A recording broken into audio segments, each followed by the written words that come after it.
Let's discuss arithmetic sequences. I have an example 1 here. Our job is to decide whether or not it's an arithmetic sequence or not. And here's how we're going to decide this. If the difference from one term to the next is a consistent number that we're adding or subtracting, then it is arithmetic. Here, I'm adding 1. Here, I'm adding 2. I can stop already. This is not arithmetic. Okay, let's go to the next one. Here, I'm adding 4. Here, I'm adding 4. Here, adding 4. As I can see, I'm adding 4 each time is arithmetic, and the common difference is 4. Okay? Now, let's talk about this box. Arithmetic sequence is when there's a common difference or the difference between any two consecutive terms is a constant. In this case, that constant was 4. Okay? We call that constant the common difference. And we can see here, in this case, we had a -3. -3 plus 4 gave us that that +1. The next one, -3 plus the 4 from the original term, the 4 happened twice, right? So there was 2 of the 4s that were added, which gives us a 5. This pattern continues, and that produced all of them here in this list. Okay, not this top one. That one, remember, was not arithmetic in the bottom list. Okay, so arithmetic, there is a common difference. Here, write example 2. Write the first 5 terms of this arithmetic sequence. Well, we know the first one is a 17. We know that the common difference to get to the next term and the next term is going to be a subtracting 3. So subtract 3, the next term will be a 14. Subtract 3 again, 11. Subtract 3 again, 8. Subtract 3 again, 5. And this pattern obviously continues. Okay? This is the first 5 terms of this arithmetic sequence. I'm going to point out something about arithmetic sequences, and that is when it comes to arithmetic sequence, if we graph them, term 1, term 2, term 3, term 4, term 5, I'm going to do 10 is here, 20 is here. First term was 17. Second term was 14. Third term was 11. Fourth term was 8. Fifth term was 5. It's going to look linear. My graph might not be perfect, but it's going to look linear, okay?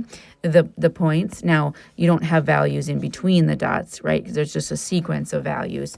But there is a linear representation to the points that are plotted. So that's a good indicator that you have yourself an arithmetic sequence, okay? Let's look at the next one.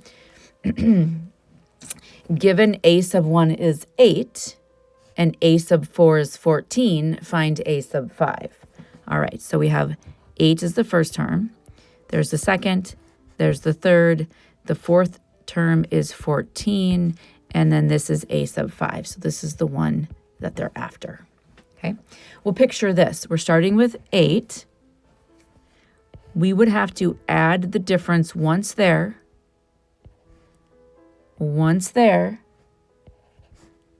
and one more time to get to the 14, right? So original term is 8 plus, for 3 jumps, we added that D amount. And that's how we got 14. Solving this will tell us our difference. And once we know our difference, we would know how much we'd have to go up again to get to the 5th term. So we'll solve it. Subtract 8. Divide 3. The difference is 2. So this was 8. This is 10, this is 12, that's 14, and that is 16. So the fifth term, a sub 5, is 16. Okay. Recursive. Now, if you watched the previous video, you learned that a recursive formula uses previous terms. So for an arithmetic sequence, you'd have your previous term. Okay, so this is n, the term that you're on. This is going to be the one previous to it. Okay, the one you're on, the previous term plus the difference. So, for example, for here, they want us to write the recursive formula.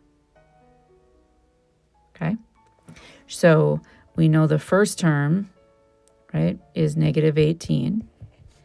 Any term after that is the previous term, so let's go n minus 1, because that would indicate the one prior, plus the common difference. Well, what do I need to get here?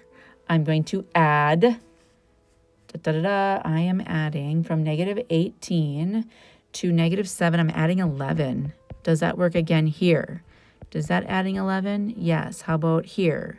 Yes. How about here? Yes. So I'm going to say this is my recursive formula. Okay. All right. So now let's go. That was recursive. Explicit formulas are ones where the n that you plug in represents the term that you're on. So here, if I'm on the fifth term, I take my first term, this is the first, plus the common difference, and we're doing it 5 minus 1 time. The reason that there's a minus 1 there is because you didn't need it for your first term. You just need it for all the ones after that. Okay, so let's utilize that. For example, 5 here. Okay, write the explicit. Well, for any term we want to talk about, we would have to start at 2, and then we're going to add the common difference. Well, what's my common difference here? This would be a plus 10, but is it consistent? Is that a plus 10? Yes. Is this a plus 10? Yes. Is this a plus 10? Yes. So with the common difference is 10. Now, if you're on the fifth term, you're not adding 10 5 times. You're actually adding it 1 less than that. So there would be an n minus 1 there.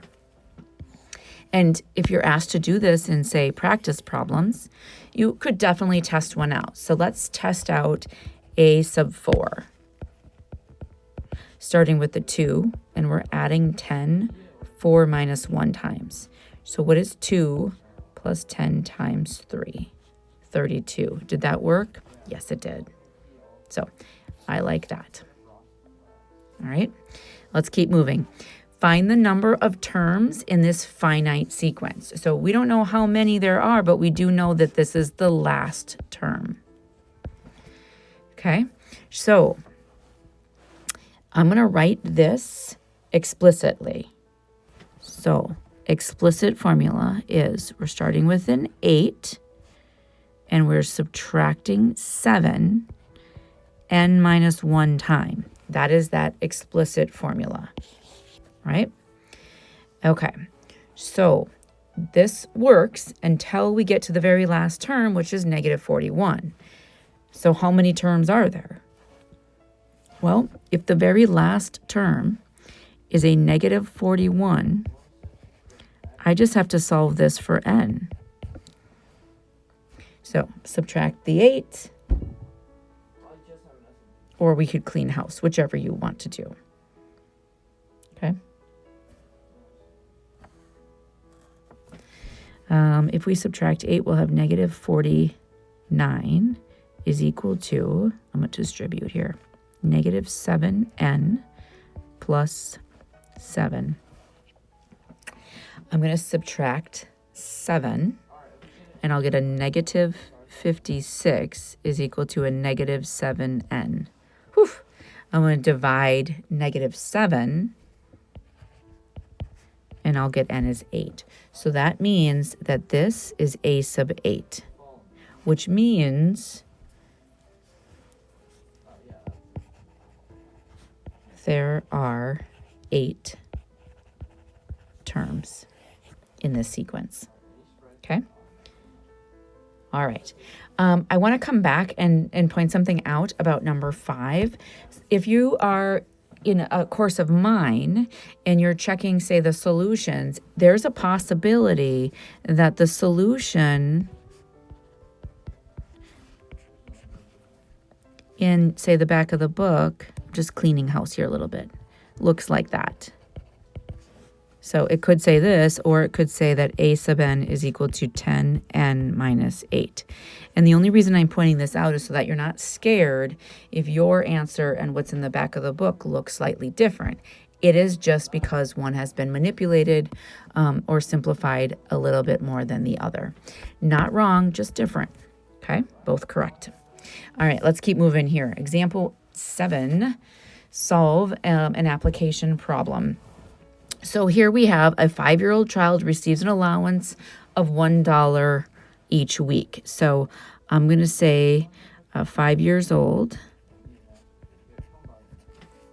gets $1. Okay. His parents promise him an annual increase of $2 per week. So at 6 years old, he's going to get $3. At 7 years old, he's going to get, or she's going to get, he's going to get 5. And this pattern continues. At 8 years old, $7 a week, right? So write a formula for the child's weekly allowance in a given year. Okay, so this is n equals 1, this is n equals 2, this is n equals 3, because the n's are going to represent the year, or excuse me, the term that we're on, okay? So this is arithmetic, constant common difference of 2. So 1 plus 2, n minus 1. That formula could be used. Or, come on, pen. Or we could simplify the equation there. A sub n is equal to 1 plus distributing 2n minus 2. A sub n is equal to 2n minus 1, right? So,